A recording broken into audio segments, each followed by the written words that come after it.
Bienvenue dans notre méditation « Notre Dieu est merveilleux » qui s'intitule « Pardonnez comme nous sommes pardonnés ». Pardonne-nous nos offenses comme nous pardonnons aussi à ceux qui nous ont offensés. Matthieu 6, verset 12.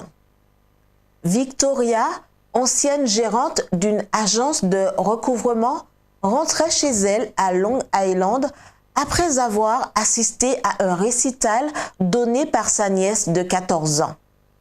Il était tard dans la nuit et elle avait hâte de rentrer chez elle pour aller dormir. Elle n'imaginait pas qu'en quelques secondes, sa vie basculerait.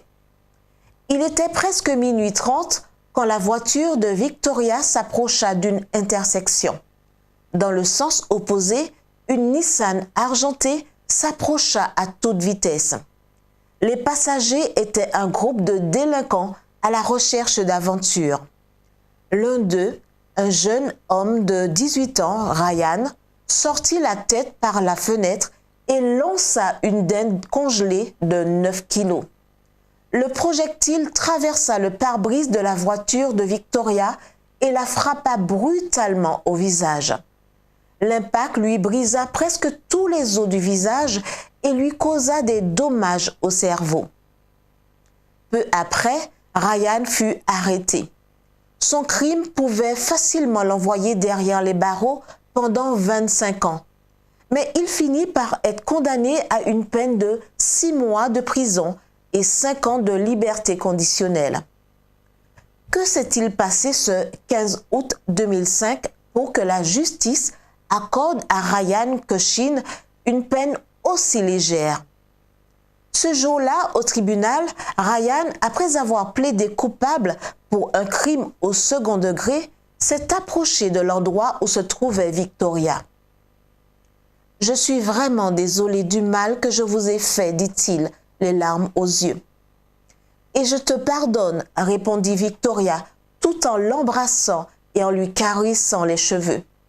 Je veux que tu fasses de ta vie ce qu'il y a de mieux. » Ce qu'il s'est passé ce jour-là, c'est que la victime a demandé la clémence pour le coupable et a finalement accordé son pardon à l'agresseur. Et vous, qu'auriez-vous fait?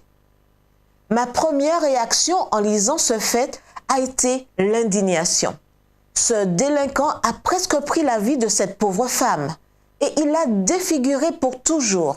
Mais ensuite, j'ai pensé à Victoria et j'ai lu que cette femme courageuse consacrait sa vie à parler aux autres du pouvoir thérapeutique du pardon.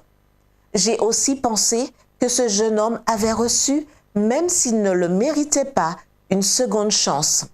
Enfin, je me suis demandé, n'est-ce pas là, à un degré infiniment plus élevé, ce que notre Seigneur a fait pour ceux qui se moquaient de lui alors qu'il saignait sur la croix?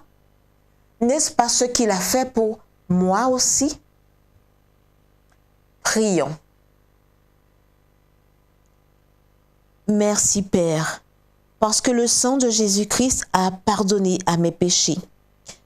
Aide-moi à pardonner à ceux qui m'ont blessé, comme tu m'as pardonné. Au nom de Jésus, Amen.